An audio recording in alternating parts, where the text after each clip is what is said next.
നമുക്ക് വിശദമായ വാർത്തയിലേക്ക് കടക്കാം. ട്രംപിനോടും നെതന്യാഹുവിനോടും പെട്ടെന്നുള്ള മരണത്തിനു തയ്യാറാകൂ എന്ന ഭീഷണിയുമായി ഇറാൻ ഔദ്യോഗിക മാധ്യമങ്ങൾ. അമേരിക്കൻ സെനറ്റർ ലിൻസേ ഗ്രഹാമിന്റെ മരണം കൊലപാതകമെന്ന അഭ്യൂഹം ശക്തമായിരിക്കുകയാണ് മാധ്യമങ്ങളുടെ ഈ ഭീഷണി. ഖമനേയുടെ വധത്തിന് പ്രതികാരമായി കൊലപ്പെടുത്തേണ്ട 13 വിദേശ നേതാക്കളുടെ പട്ടിക ഇറാൻ മാധ്യമമായ ഹംഷഹരി നേരത്തെ പുറത്തുവിട്ടിരുന്നു. ഇതിനിടെ ഹോർമുസ് അടച്ചിട്ടില്ലെന്ന അമേരിക്കയുടെ വാക്ക് വിശ്വസിച്ച് കപ്പലുകൾ സഞ്ചരിക്കരുതെന്നാണ് ഇറാൻ അന്ത്യശാസനം നൽകിയിരിക്കുന്നത്.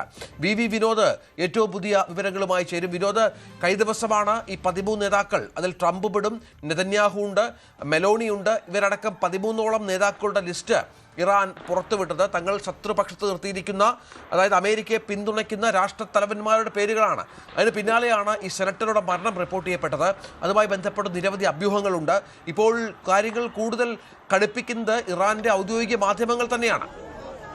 രഞ്ജിത്ത്, അവിടെ വലിയ ചർച്ചകൾ ഉയർന്നു വരികയാണ്. കാരണം ഇറാന്റെ ആക്രമണം മാത്രമല്ല, റഷ്യയുടെ ഒരു പിന്തുണയുണ്ട്. ഗ്രഹാമിന്റെ മരണവുമായി ബന്ധപ്പെട്ട അഭ്യൂഹങ്ങളാണ് ഇപ്പോൾ ചൂടുപിടിക്കുന്നത്. അതിന്മേലുള്ള ചർച്ചകളാണ് സജീവമായിരിക്കുന്നത്. ഗ്രഹാം മരിച്ചത് 71 വയസ്സായിരുന്നു അദ്ദേഹത്തിന്. മറ്റ് കാര്യമായ ആരോഗ്യ പ്രശ്നങ്ങൾ ഉണ്ടായിരുന്നില്ല. പെട്ടെന്ന് ഹൃദയത്തിനുണ്ടായ ഒരു തകരാറാണ് മരണത്തിന് കാരണമായത്. അതുകൊണ്ട് തന്നെയാണ് റഷ്യയുടെ പിന്തുണയോടുകൂടി ഇറാൻ നടത്തിയ ഒരു ഓപ്പറേഷൻ. അങ്ങനെയാണ് ഇപ്പോൾ അവരുടെ ഒരു അവകാശവാദം വരുന്നത്. ഇറാന്റെ ദേശീയ മാധ്യമങ്ങളെല്ലാം തന്നെ ഈ മരണം ആഘോഷിക്കുകയാണ്. മാത്രമല്ല, ഈ മരണം ഇരന്നു വാങ്ങിയതാണ് എന്നതാണ് വിദേശകാര്യ വക്താവ്, ഇറാനിൻ്റെ വിദേശകാര്യ വക്താവ് ഇസ്മായിൽ ബഖാബിയുടെ ഒരു പ്രതികരണം വന്നിരിക്കുന്നത്. കാരണം അവരെ സംബന്ധിച്ച് ഗ്രഹാം നോട്ടപ്പുള്ളി ആയിരുന്നു എന്നത് തന്നെയാണ്. ഇറാനെ തീർക്കുക, ഇറാന് മേൽ ആധിപത്യം സ്ഥാപിക്കുക, യുദ്ധം നടത്തുക, ഖമേനിയെ കൊല്ലുന്നതിന് വേണ്ടിയുള്ള ആഹ്വാനം ഉൾപ്പെടെ നടത്തിയ നേതാവാണ്, സെനറ്ററാണ് ഗ്രഹാം. ട്രംപിൻ്റെ ഏറ്റവും അടുത്ത അനുയായിയാണ്. വിദേശകാര്യ നയങ്ങളിൽ നിർണായക നിലപാടുകളും തീരുമാനങ്ങളും കൈക്കൊണ്ടിരുന്ന വ്യക്തിയാണ്. ഇറാനോട് കടുത്ത പക വെച്ച് പുലർത്തിയിരുന്ന വ്യക്തിയാണ് ഗ്രഹാം. അതുകൊണ്ട് തന്നെ ഗ്രഹാം കൊല്ലപ്പെടുമ്പോൾ അത് തങ്ങളുടെ നീക്കമാണ്. മാത്രമല്ല, മുസ്തഫ ഖമേനിയുടെ ഒരു വലിയ വെല്ലുവിളി ഉണ്ടായിരുന്നു. ആയത്തുള്ള ഖമേനിയുടെ സംസ്കാരം നടക്കുമ്പോഴാണ് മുസ്തഫയുടെ ഏറ്റവും വലിയ വെല്ലുവിളി ഉണ്ടായത്. കരുതിയിരുന്നോളൂ, ഖമേനിയെ കൊലപ്പെടുത്തിയവരെ തിരിച്ച് അതേ നാണയത്തിൽ തിരിച്ചടി ഉണ്ടാകും, വധിക്കും എന്ന ഏറ്റവും വലിയ പ്രഖ്യാപനം അത് ഇറാൻ ജനതയെ വലിയ ആവേശത്തിലാക്കിയിരുന്നു. വൈകാരികമായ നിമിഷങ്ങളിലൂടെയാണ് സംസ്കാര സമയത്ത് ഇങ്ങനെ ഒരു പ്രഖ്യാപനം ഉണ്ടായപ്പോൾ ആളുകൾ അതിനെ ഏറ്റെടുത്തതും ആ തരത്തിലാണ്.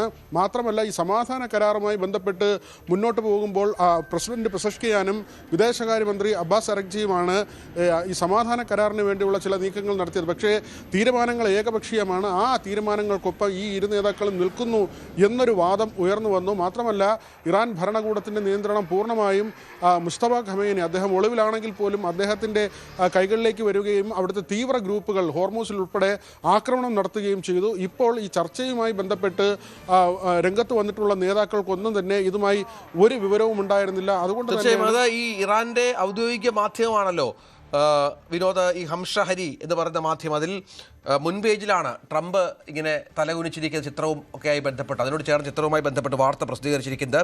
ലിൻസേ ഗ്രഹാമിൻ്റെ ചിത്രം പിടിച്ചുള്ള ട്രംപിൻ്റെ മുട്ടുകുത്തിക്കറിയ ദൃശ്യങ്ങളാണ് അതിലുള്ളത്.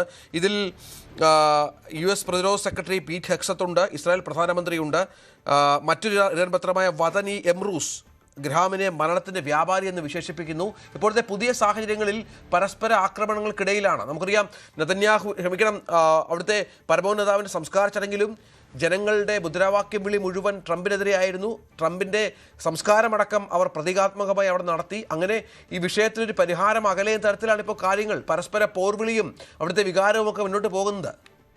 ഇത് നമ്മളിപ്പോൾ സ്ക്രീനിൽ കാണിക്കുന്നതാണ്. ഹംഷഹരിയുടെ ഫ്രണ്ട് പേജായി വന്നതാണ്. അവരുടെ ഓൺലൈൻ പേജിൽ ഉൾപ്പെടെ ഈ ചിത്രം അവർ പ്രസിദ്ധീകരിച്ചിട്ടുണ്ട്. ഗ്രഹാമിൻ്റെ പടം പിടിച്ച് ഭയചകിതരായി നിൽക്കുന്ന മറ്റ് നേതാക്കൾ, ട്രംപും നെതന്യാഹും ഉൾപ്പെടെയുള്ളവർ ഭയന്ന് നിൽക്കുന്നതാണ്. ഒരുപക്ഷെ തിരിച്ചടി എന്ന നിലയ്ക്ക് അവരുടെ വലിയ വെല്ലുവിളി ഉണ്ടാകുന്നു. മാത്രമല്ല, ഹോർമൂസിൽ ഒന്നുകൂടി ഇറാൻ കടുപ്പിക്കുകയാണ്. കഴിഞ്ഞ ദിവസം ഇന്ത്യക്കാർ ഉൾപ്പെടെയുള്ള കപ്പലുകൾ ആക്രമിക്കപ്പെട്ടതും ഒരാൾ മിസ്സായതും അടക്കമുള്ള കാര്യങ്ങൾ. അതിനിടയിലാണ് ഈ അമേരിക്കയുടെ ഒരു ചോദ്യം വന്നത്, ആരാണ് ഹോർമൂസിൽ ഉപരോധം ഏർപ്പെടുത്തിയിരിക്കുന്നത്? അവിടെ ഒരു ഉപരോധവുമില്ല, കപ്പലുകൾക്ക് സഞ്ചരിക്കാമെന്ന വാക്ക് ട്രംപിൻ്റെ ഭാഗത്തു നിന്നുണ്ടായത്.